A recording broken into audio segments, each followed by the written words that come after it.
नमस्कार दोस्तों, मैं अखिलेश कुमार स्वागत करता हूं आपका अपने यूट्यूब चैनल मैथमस्ती में। दोस्तों, इस वीडियो में हम देखेंगे लूसेंट्स प्राथमिक अंकगणित का चैप्टर नंबर 19 है ज्यामिति जियोमेट्री। और इस जियोमेट्री में हम देखने वाले हैं आज वृत्त से संबंधित बात करेंगे। चूँकि इसके पहले वाले वीडियो में भी हम लोगों ने वृत्त के बारे में जाना था, बेसिक जितनी भी चीज़ें थी वृत्त के संबंध में हमने कवर जितना संभव हो पाया था किया था। आज देखने वाला है वृत्त से ही संबंधित कुछ और चीज़ें। तो चलिए शुरू करते हैं। और हाँ, अगर विद्यासागर अंकगणित का पूरा सोल्यूशन देखना चाहते हैं तो आप प्लेलिस्ट में जाइए। 92 वीडियो का एक प्लेलिस्ट होगा, नाम होगा ऑल विद्यासागर अंकगणित फुल सोल्यूशन। तो वहाँ से आप विद्यासागर अंकगणित का पूरा सोल्यूशन देख सकते हैं। तो चलिए देखते हैं आज वृत्त में आज हम जानेंगे सकेंद्रीय वृत्त क्या होता है। वृत्त को हमने जान लिया है, पिछले वीडियो को देखे होंगे तो आपको पता होगा, नहीं देखे तो प्लेलिस्ट में जाकर देख लीजिएगा। आज जानेंगे हम सकेंद्रीय वृत्त क्या होता है। ठीक है, आज सकेंद्रीय वृत्त हम इसको इंग्लिश में बोलते हैं कंसेंट्रिक सर्किल। Concentric circle. तो सकेंद्रीय वृत्त क्या होता है, वृत्त हमने जान लिया। सकेंद्रीय वृत्त देखिए, वैसा वृत्त होता है जिसका केंद्र एक ही होता है, लेकिन इसमें हमेशा दो वृत्त होता है, दो अलग अलग त्रिज्याओं का वैसा वृत्त जिसका केंद्र एक ही हो लेकिन त्रिज्याएं अलग अलग हो, तो उसे हम क्या बोलते हैं, सकेंद्रीय वृत्त। जैसे कि एक हमने मान लीजिए छोटा आर वाला, ठीक है, सॉरी ये बड़ा आर है और ये छोटा आर, छोटे वाले को छोटा आर मान लेते हैं और ये बड़े वाले त्रिज्या को बड़ा आर मान लेते हैं। तो इसमें दो त्रिज्याओं का दो वृत्त है, एक त्रिज्या है आर स्मॉल आर और दूसरा त्रिज्या है बड़ा आर कैपिटल आर। या इसको हम अगर मान लेते हैं ये 2 सेंटीमीटर है तो ये मान सकते हैं कि 5 सेंटीमीटर होगा, मतलब अनुमान था। तो इस टाइप के जितने भी वृत्त बनेंगे उसको हम क्या बोलते हैं, सकेंद्रीय वृत्त। तो सकेंद्रीय वृत्त को हम डिफिनीशन कैसे दे सकते हैं, हम ऐसे कह सकते हैं कि दो या दो से अधिक वैसे वृत्त जिनकी त्रिज्याएं भिन्न लंबाई के हो लेकिन केंद्र एक ही हो, तो उसे हम क्या बोलते हैं, सकेंद्रीय वृत्त बोल देते हैं। कोई दिक्कत नहीं है, आशा करता हूँ समझ गए होंगे। अब जानते हैं त्रिभुज का परिवृत्त क्या होता है। त्रिभुज का परिवृत्त। त्रिभुज का परिवृत्त कहने का मतलब कहीं ना कहीं वैसा वृत्त है जो जिस त्रिभुज के बारे में बात किया जा रहा है उस त्रिभुज के तीनों शीर्षों से होकर गुजरता हो, यानी वैसा वृत्त जिसकी परिधि त्रिभुज के तीनों शीर्षों से होकर गुजरती हो, उसे हम क्या बोल देंगे, उसको हम बोलते हैं त्रिभुज का परिवृत्त। कोई दिक्कत नहीं है, ये डिफिनीशन हमने जान लिया। अगर मान लेते हैं कि ये त्रिभुज ए बी सी है, तो ये ए बी सी त्रिभुज जो है ये त्रिभुज का परिवृत्त है। इसके अंतर्गत जो वृत्त खींचा गया है, जो तीनों त्रिभुज के तीनों शीर्षों से होकर गुजरता है, तो ये क्या हो जाता है, त्रिभुज का परिवृत्त। ऐसे वृत्त को त्रिभुज का परिवृत्त कहते हैं। कोई दिक्कत नहीं है, आशा करता हूँ ये समझ गए होंगे। चलिए बहुभुज का परिवृत्त क्या होता है, ये देखते हैं। बहुभुज का परिवृत्त, बहुभुज का परिवृत्त। बहुभुज का परिवृत्त क्या होता है, तो ये भी त्रिभुज जब हम कह दें तो ये भी तो बहुभुज का ही प्रकार है, तो इसको भी हम वैसे ही डिफाइन कर सकते हैं कि वैसा वृत्त जिसके परिधि प्रत्येक बहुभुज के शीर्षों से होकर गुजरती है, उसे हम क्या कहते हैं। जैसे मान लेते हैं हम ये कोई वृत्त है, वैसा वृत्त जिसकी परिधि बहुभुज के प्रत्येक शीर्षों से होकर गुजरती है, उसको हम क्या बोलते हैं, बहुभुज का परिवृत्त बोल देते हैं। तो देख लीजिए ये बहुभुज है हमारा, कितने भुजा वाला, 1 2 3 4 5 6 भुजा वाला बहुभुज हमने बना दिया है। मान लेते हैं ए, इसको बी मान लेते हैं, इसको सी, इसको डी, इसको ई, इसको एफ। तो A B C D F एक बहुभुज है और इसके प्रत्येक शीर्ष पर हमारा परिधि वृत्त का गुजर रहा है। तो ऐसे हम वृत्त को क्या कहते हैं, बहुभुज का परिवृत्त कहते हैं। कोई दिक्कत नहीं है, आशा करता हूँ समझ गए होंगे। अब बात करते हैं और थोड़ी सी एक जानकारी और जान लीजिए कि कोई भी वृत्त है ना, कोई भी वृत्त अगर त्रिज्या हमारा आर है तो समझ लीजिए उसका व्यास जो होगा वो 2r होगा। व्यास जो होगा 2r, मतलब व्यास किसको बोलेंगे, अगर ये कोई वृत्त है तो ए बी व्यास कहलाएगा। और व्यास हमेशा क्या होता है, त्रिज्या का 2 गुना होता है, यानी हम लिख सकते हैं ए बी बराबर क्या, 2r। ए बी बराबर 2r, चूँकि यहाँ भी r रहेगा तो यहाँ से यहाँ तक की दूरी r, यहाँ से यहाँ तक की दूरी r, तब इन दोनों को मिलाकर हम कहेंगे व्यास। तो इसको हम डायरेक्ट r कर दिए तो 2r, यानी व्यास हमेशा क्या होता है, त्रिज्या का 2 गुना होता है। इसी को हम उल्टा कहें तो त्रिज्या क्या होता है, अगर यहाँ से हम o मान लेते हैं तो OA की लंबाई निकालना है तो हम कैसे निकालेंगे, AB बटा 2 कर देंगे, यानी OA यानी त्रिज्या जो होता है वो हमेशा व्यास का AB का आधा होता है, यानी व्यास का आधा होता है। ये संबंध आप जानते हैं। चलिए कोई दिक्कत नहीं है, आशा करता हूँ ये इतनी बात समझ गए होंगे। अब बात करते हैं इनके कुछ शर्तों के बारे में। कुछ प्रमेय है उसको देख लेते हैं।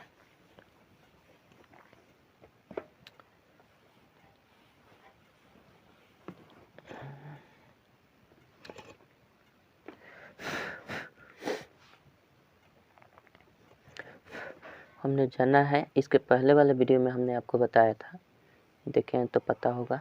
ये जैसे ये कोई वृत्त है, ये केंद्र है और इधर से अगर कोई रेखाखंड हमने गुजार दिया, इधर से कोई रेखाखंड गुजर रही है तो हम इसको क्या बोल सकते हैं, अरे भैया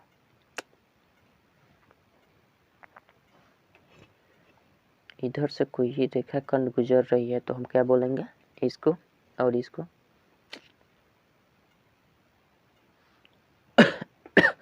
एक सेकंड,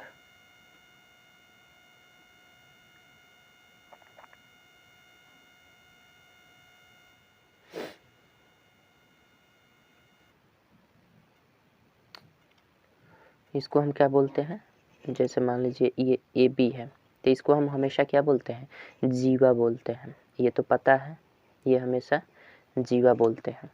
अब यहाँ पे प्रमेय बनता है आपका कि वृत्त के केंद्र से जीवा पर, ये देखिए ये वृत्त के केंद्र से, ये केंद्र है, इसके जीवा पर, इसको हमने जीवा बोला है, तो ये जीवा पर डाला गया लंब जो होता है, वृत्त के केंद्र से जीवा पर डाला गया लंब होता है जो, वो जीवा को क्या करता है, समद्विभाजित करता है। अगर किसी वृत्त के केंद्र से इसके जीवा पर आप लंब डाल दीजिएगा, यानी यहाँ पे 90 डिग्री का एंगल बना दीजिएगा, तो ये ऑटोमेटिक जीवा जो होता है 2 बराबर हिस्सों में बढ़ जाता है। मतलब अगर यहाँ पे हम O कर दें तो AO बराबर हो जाता है BO, AO बराबर BO हो जाता है। मतलब यहाँ से यहाँ तक की दूरी, यहाँ से यहाँ तक की दूरी समान हो जाती है। कन्फर्म है। इसी को अगर हम उल्टा कहें, इसी को अगर हम उल्टा कहें तो उल्टा हम कह सकते हैं कि वृत्त के केंद्र से जीवा के मध्य बिंदु पर, ये मध्य बिंदु हो जाएगा। चलिए मान लेते हैं कोई वृत्त है, ये कोई जीवा है और इसका मध्य बिंदु ये है। मध्य बिंदु कहने का मतलब क्या, ये ऑलरेडी बटा हुआ है, ये ऑलरेडी बटा हुआ है। तो कहने का यहाँ पे ऑलरेडी बटा नहीं था, यहाँ पर शर्त दिया गया था कि यहाँ 90 डिग्री अगर हो जाए, केंद्र से अगर किसी जीवा पर 90 डिग्री का एंगल बना देते हैं तो वो जीवा को विभाजित कर देता है 2 बराबर का। अब की बार कह रहा है कि पहले से ही अगर विभाजित है, यानी मध्य बिंदु मिल गया, तो जाहिर सी बात है ये विभाजित कर रहा है। तो अब कह रहा है कि अगर ये विभाजित करता है तो उस वृत्त के केंद्र और इसके मध्य बिंदु को मिलाने वाली जो रेखाखंड होगी वो हमेशा जीवा पर लंब होती है। कन्फर्म है। तो ये शर्त है, इसके ठीक विपरीत है, इसके ठीक विपरीत है। कोई दिक्कत नहीं है। तो ये शर्त ध्यान रखिएगा कि जब भी आपको यहाँ 90 डिग्री का एंगल हो जाए, किसी भी जीवा पर आपको दिख जाए कि केंद्र से 90 डिग्री का एंगल बना हुआ है, तो आपसे अगर इसकी लंबाई 3 दे दी गई है तो आपसे पूछा जाएगा कि OB की लंबाई क्या होगी। तो सिंपल सी बात है भैया, थ्योरम हमें याद है, तो इसकी भी लंबाई 3 सेंटीमीटर ही होगी। ठीक है, कोई दिक्कत नहीं। अगर कह दे कि ये 2 है, यहाँ पे इंडिकेशन दे दिया गया ये 2 सेंटीमीटर, ये 2 सेंटीमीटर है, तब बताइए कि ये इस पर कितना डिग्री का एंगल बनेगा, ये बता दीजिए। आपसे पूछ दिया जाएगा कि इस पर कितना डिग्री का एंगल बनेगा, तो जाहिर सी बात हम प्रमेय जानते हैं कि अगर ये मध्य बिंदु है और इसको समान 2 भागों में बांटती है ये मध्य बिंदु, तो जाहिर सी बात है कि केंद्र से जीवा पर जो मिलाने वाली रेखाखंड है वो हमेशा और हमेशा लंब होती है। लंब कहने का मतलब 90 डिग्री का एंगल बनाती है। तो इसमें तो कोई कन्फ्यूजन ही नहीं है। तो इस टाइप का आपका क्वेश्चन दे दिया जाता है, तो इसलिए ये प्रमेय को याद रखना ज़रूरी है। चलिए अब बात करते हैं आगे देखते हैं।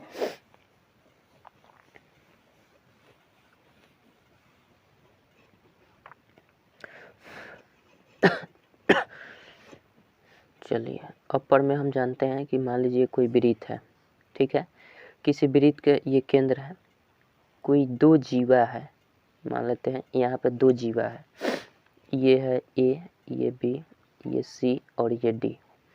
किसी भी वृत्त में दो जीवाओं की अगर लंबाई समान हो जाती है ना, मतलब इसकी लंबाई इसके बराबर है, तो फिक्स है कि ये केंद्र पर जो कोण अंतरित करेगी, मतलब यहाँ पे और यहाँ पे, इसके द्वारा जो केंद्र पर यहाँ पे एंगल बनेगा सेम होगा, यानी बराबर होगा।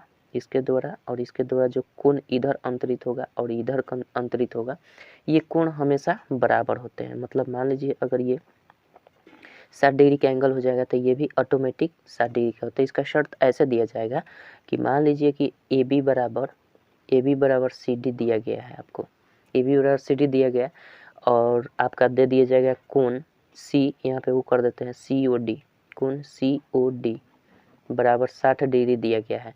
तब आपसे पूछ लिया जाएगा कि कोण ए ओ बी बराबर क्या हो जाएगा, मतलब इस कोण का मान क्या होगा। तो सिंपल सी बात, इसमें त्रिभुज के गुण का नियम नहीं लगाना है, सिंपल आपको 60 डिग्री एंगल लिख देना है। चूँकि हम थ्योरम जान गए कि अगर जीवा की लंबाई समान हो गई है तो केंद्र पर जो अंतरित कोण होगा वो बराबर हो जाता है। तो अगर एक का मान दे दिया गया तो दूसरा तो ऑटोमेटिक बराबर हो ही जाएगा, कोई दिक्कत नहीं है। और ठीक इसके विपरीत अगर बात करें तो इसके विपरीत हम कह सकते हैं कि अगर कोई वृत्त है अपने केंद्र पर समान कोण अंतरित करती है, अगर कोई वृत्त है अपने केंद्र पर समान कोण अंतरित करती है, मतलब यहाँ से अगर हम ले लेते हैं ये कोण का मान हमें फिक्स दिया है कि मान लेते हैं इसका 70 डिग्री कोण है, इसका भी निर्धारित कर दिया गया है कि ये 70 डिग्री का है। तो किसी भी वृत्त के केंद्र पर अगर कोण समान अंतरित हो रही है तो जिस जीवा के द्वारा ये कोण अंतरित हो रही है उस जीवा की लंबाई ऑटोमेटिक समान हो जाएगी। तो आपको इसमें इस तरह से दे सकता है कि बताइए कि कोण अगर ए मान लेते हैं, बी मान लेते हैं, ओ मान लेते हैं और इसको सी, इसको डी मान लेते हैं, तो आपको दे दिया जाएगा कि कोण ए ओ बी, कोण ए ओ बी का मान दे दिया गया है 70 डिग्री, साथ ही दे दिया गया है कोण सी ओ डी का मान, सी ओ डी का मान दे दिया गया है 70 डिग्री। और आपको लंबाई इसकी ए बी की लंबाई 2 सेंटीमीटर अगर दे दिया गया है, आपका कहेगा कि ए बी की जो लंबाई है 2 सेंटीमीटर है, तो आप बता दीजिए कि सी डी की लंबाई क्या होगी। तो सी डी की लंबाई आप ऑटोमेटिक कर सकते हैं 2 सेंटीमीटर होगा। क्यों? क्योंकि हमने थ्योरम जान लिया है कि अगर केंद्र पर समान कोण अंतरित हो जाए तो वो जीवा जो होती है उसकी लंबाई बराबर हो जाती है। तो एक जीवा की लंबाई अगर दे दी गई है तो दूसरी जीवा की लंबाई ऑटोमेटिक सेम हो जाएगी। कोई दिक्कत? आशा करता हूँ समझ में। तो इसका प्रमेय आपको ऐसे बन सकता है कि अगर किसी वृत्त के अंदर दो जीवाओं की लंबाई समान होती है तो वो केंद्र पर समान कोण अंतरित करते हैं। ठीक है, ठीक इसके विपरीत कर सकते हैं कि अगर किसी वृत्त के अंदर केंद्र पर समान कोण अंतरित हो रही है तो उन जीवाओं की लंबाइयाँ जो होती समान होगी। कोई दिक्कत? आशा करता हूँ समझ गए होंगे। चलिए अब बात करते हैं आगे, इसको मिटा देते हैं।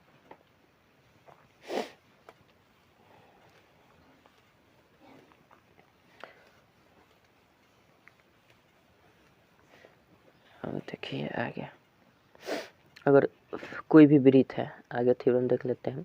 अगर कोई भी वृत्त है, इसकी अगर दो त्रिज्या है और ये केंद्र है, कोई भी वृत्त है दो त्रिज्या है, दो त्रिज्या नहीं, इसको त्रिज्या नहीं बोलते हैं, इसको जीवा बोलते हैं।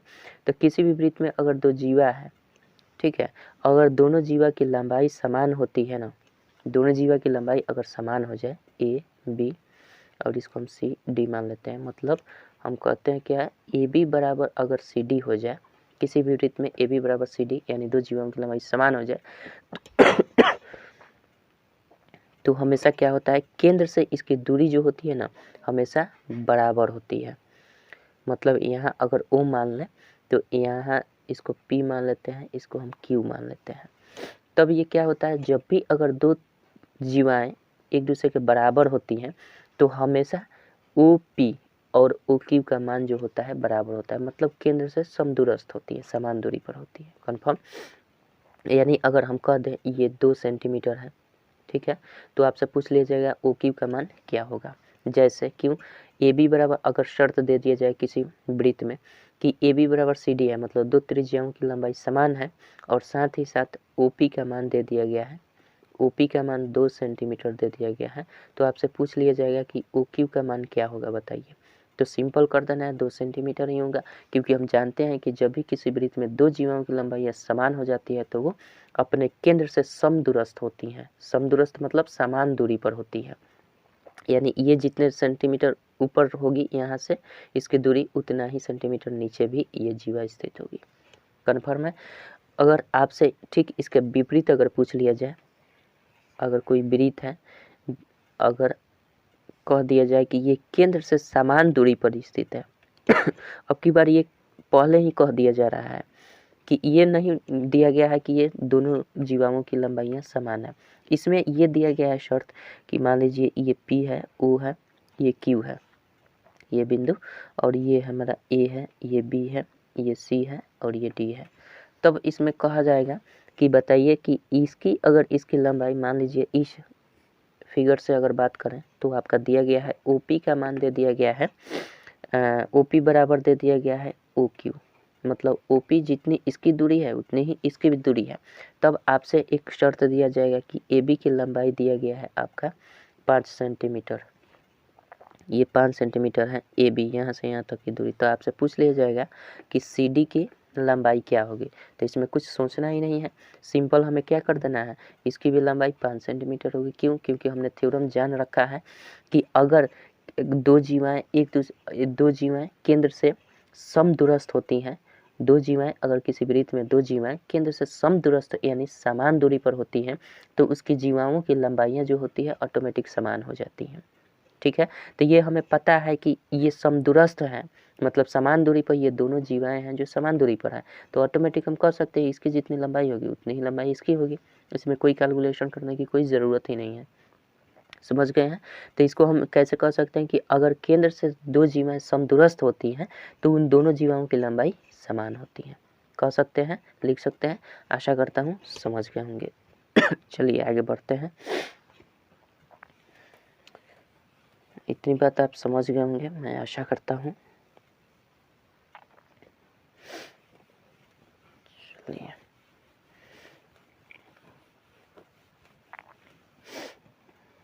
अब बात करते हैं हम वृत्त में केंद्रीय कोण किसको बोलते हैं। कोई वृत्त है तो उसको हम केंद्रीय कोण किसको बोलते हैं किसी वृत्त में? केंद्रीय कोण। तो सिंपल सी डिफिनीशन है कि वृत्त के केंद्र पर अंतरित कोण केंद्रीय कोण कहलाता है, या वृत्त के केंद्र पर बना कोण क्या कहलाता है? वृत्त के केंद्र पर बना कोण केंद्रीय कोण कहलाता है। सिंपल है। तो मान लीजिए ये वृत्त का केंद्र है तो ये इस पर मान लीजिए 60 डिग्री का एंगल बना है, तो आप कह सकते हैं कि इस वृत्त में केंद्रीय कोण का मान कितना है। केंद्रीय कोण जैसे इस तरह से भी बना दिया जाए, ठीक है, इस तरह से भी बना दिया जाए इस फिगर में, और यहाँ आपको 70 डिग्री दे दिया जाए, तब आपसे पूछा जाए कि इस वृत्त में केंद्रीय कोण का मान कितना है, तो आप इसको केंद्रीय कोण नहीं बोलेंगे। ठीक है, आप हमेशा इसी को यानी केंद्र पर जो कोण बनता है उसी को केंद्रीय कोण कहते हैं, और केंद्रीय कोण का मान यहाँ पे इस फिगर में 60 डिग्री हुआ, न कि 70 डिग्री। कन्फर्म है? तो केंद्रीय कोण, केंद्र पर बना हुआ कोण केंद्रीय कोण कहलाता है। ठीक है, चलिए अब बात करते हैं आगे। वृत्त के अंतर्गत कोण क्या कहलाता है? ठीक है, वृत्त के अंतर्गत कोण किसे कहते हैं?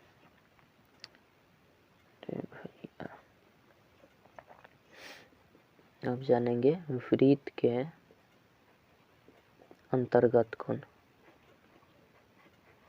वृत्त के अंतर्गत कोण मतलब वृत्त के अंतर्गत कहीं ना कहीं वृत्त के अंतर्गत बना हुआ कोण हम क्या बोलेंगे? वृत्त के अंतर्गत बना हुआ कोण बोलते हैं उसको।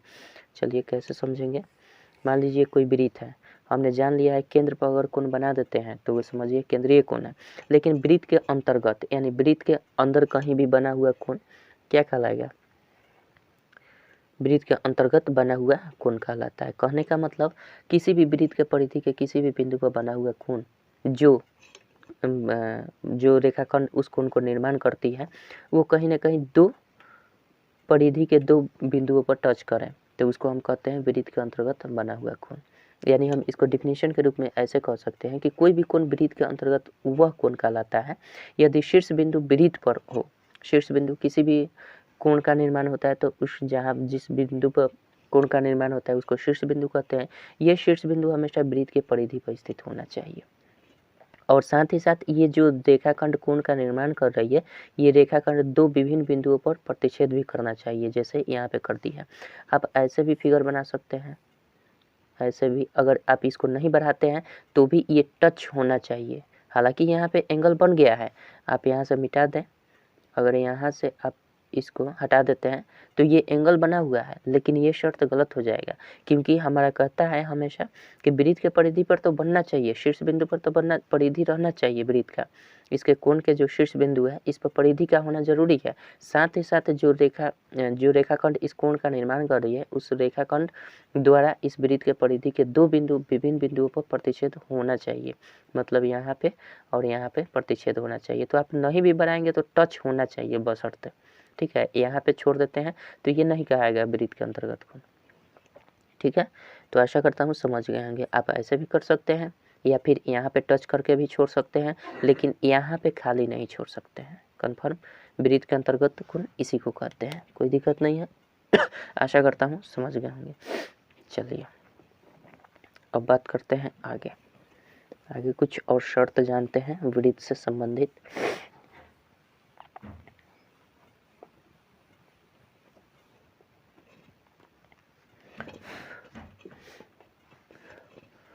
चलिए मान लीजिए कोई वृत्त है, ठीक है, ये कोई वृत्त है। तो इस वृत्त के द्वारा मान लीजिए कि कोई हमने चाप यहाँ से यहाँ तक कोई चाप ले लिया है, ठीक है।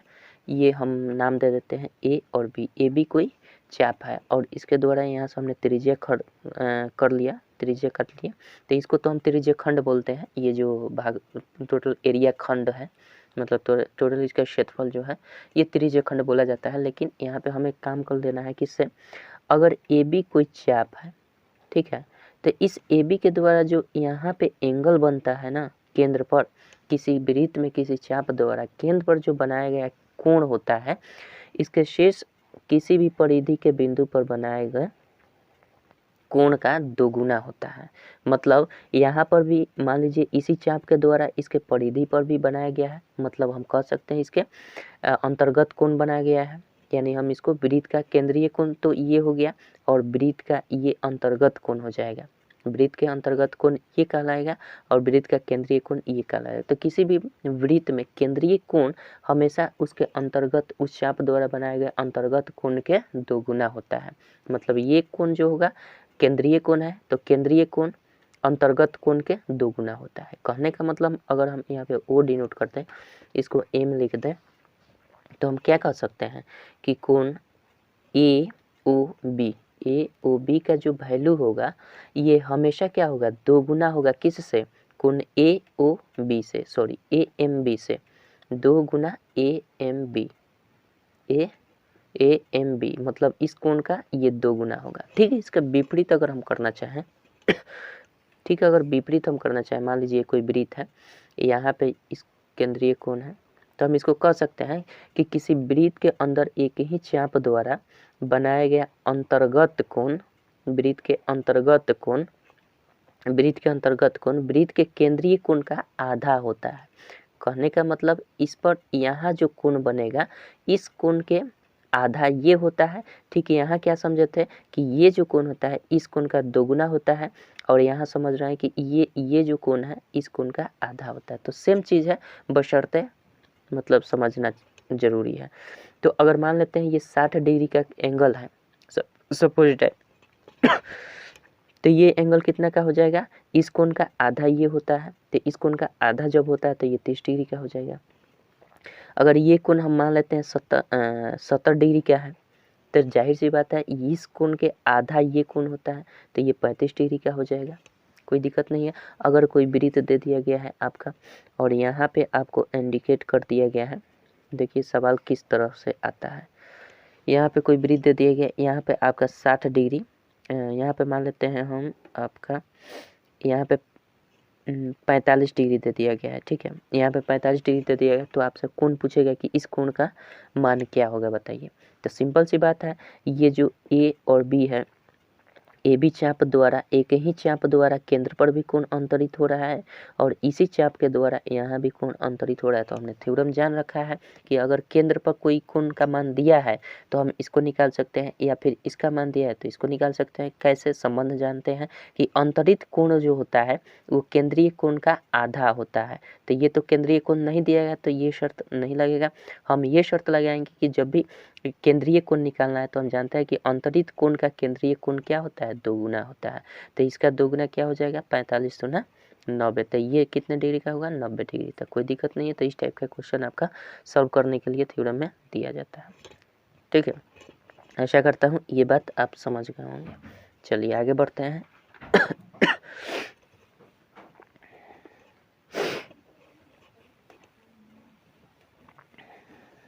चलिए अब बात करते हैं हम आगे।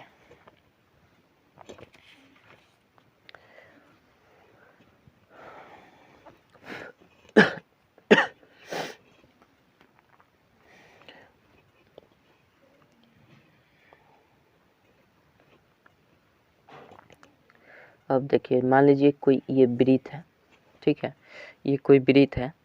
अगर कोई 2 जीवा है, ठीक है, या फिर 2 जीवा हटा लीजिए, कोई वृत्त है, ये कोई वृत्त है। तो मान लीजिए यहाँ से यहाँ तक हम ले लेते हैं ए और बी। ये क्या है? इधर से ऐसे ये वक्र जो जा रहा है इसको हम चाप बोलते हैं। अगर कोई ए बी चाप है तो इसके द्वारा जो कोण बनता है, कहीं भी कोण बन जाए, इसके द्वारा यहाँ बन जाए, यहाँ बने, इसके द्वारा इधर भी बन सकता है कोण, यहाँ भी बन जाता है।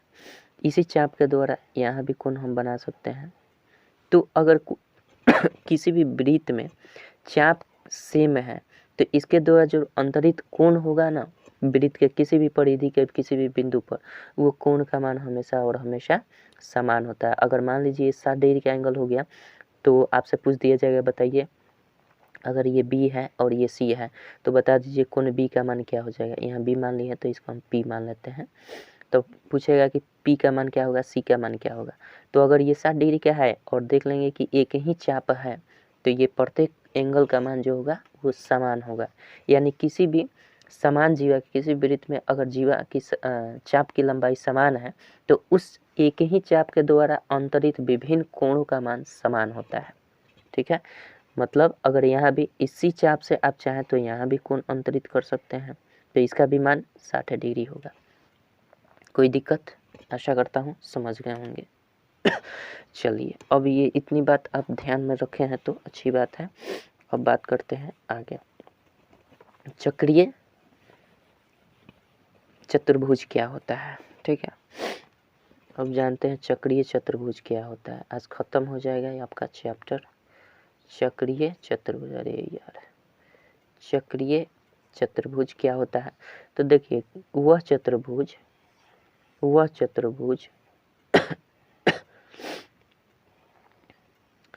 चतुर्भुज जिसके प्रत्येक शीर्ष पर वृत्त की परिधि गुजरती हो, वह चतुर्भुज जिसके प्रत्येक शीर्ष पर वृत्त की परिधि गुजरती हो, उसे हम क्या बोलते हैं? चक्रीय चतुर्भुज। या फिर हम कह सकते हैं कि वैसा वृत्त के अंतर्गत बना वैसा चतुर्भुज जिसका प्रत्येक शीर्ष वृत्त के परिधि पर हो, उसे हम बोलते हैं चक्रीय चतुर्भुज। किसी भी तरह से आप डिफाइन कर सकते हैं, बशर्ते आपके सामने फिगर स्पष्ट हो। ठीक है, आप किसी भी तरह से कर सकते हैं। मान लीजिए चतुर्भुज है, आप किसी भी रूप में बोल सकते हैं। वह चतुर्भुज जिसके प्रत्येक शीर्ष बिंदु वृत्त के परिधि पर स्थित है, तो ये तो ऐसे ही हम बोल सकते हैं, किसी भी भाषा का प्रयोग करके हम बोल सकते हैं। ठीक है, इसको हम बोलते हैं चक्रीय चतुर्भुज। और चक्रीय चतुर्भुज में होता क्या है कि इस कोण का मान, इस कोण का मान और इस कोण का मान, इस कोण का मान आमने सामने का जो कोण होता है, इन कोणों का योगफल जो होता है 180 डिग्री होता है। मतलब किसी भी चक्रीय चतुर्भुज के, ये थ्योरम याद रखिएगा, किसी भी चक्रीय चतुर्भुज के कोणों का योग 180 डिग्री होता है। यानी किसी भी चतुर्भुज के सम्मुख कोण जो होते हैं वो संपूरक होते हैं। सम्मुख कोण संपूरक होते हैं। इसका सम्मुख कोण ये है और इसका सम्मुख कोण ये, और संपूरक किसे कहते हैं? दो कोणों का योग 180 डिग्री होता है, उसे संपूरक होता है। आपका क्वेश्चन दे दिया जाएगा, जानते हैं कैसे? मान लीजिए कि ये कोई चक्रीय चतुर्भुज है, ये कोई चक्रीय चतुर्भुज है और इस कोण का मान आपका 60 डिग्री दे दिया गया है।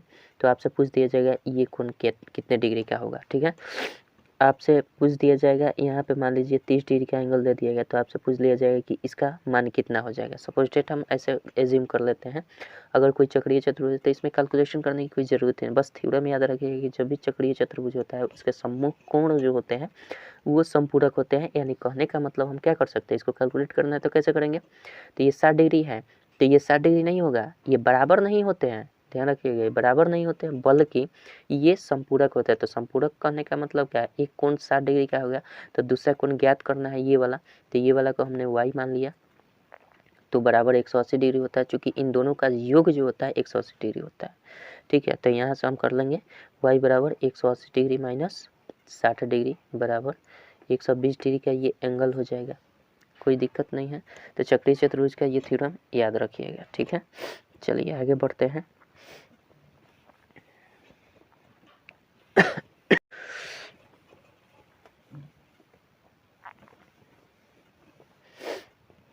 आगे देखिए,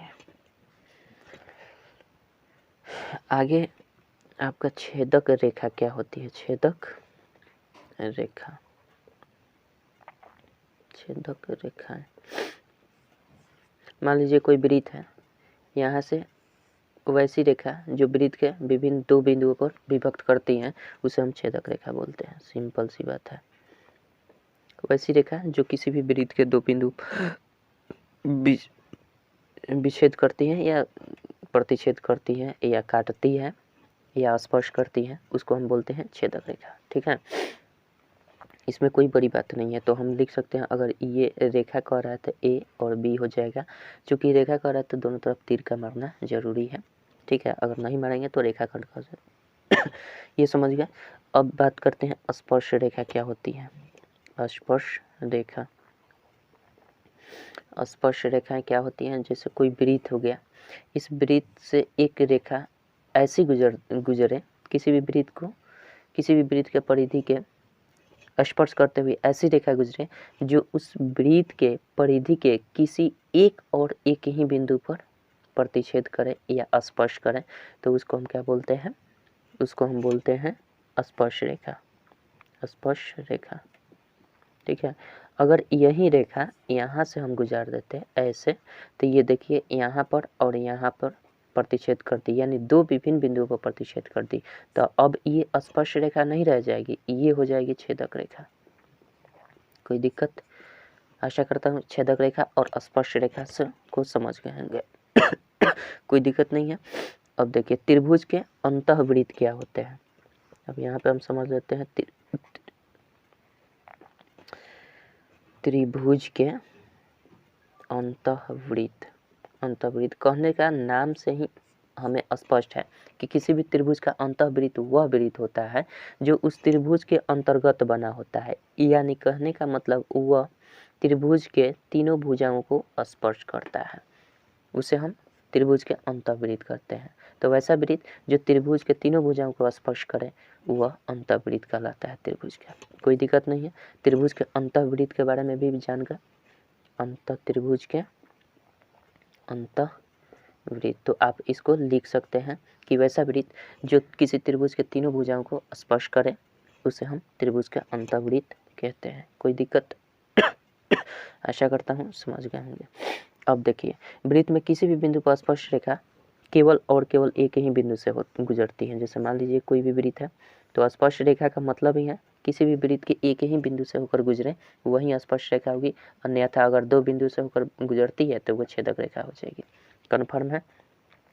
अगर वृत्त के त्रिज्या के अंत बिंदु से होकर जाती है, ठीक है, तो त्रिज्या पर जैसे मान लेते हैं, इसको हम मिटा देते हैं, उसके बाद इसको फिर से समझा देते हैं।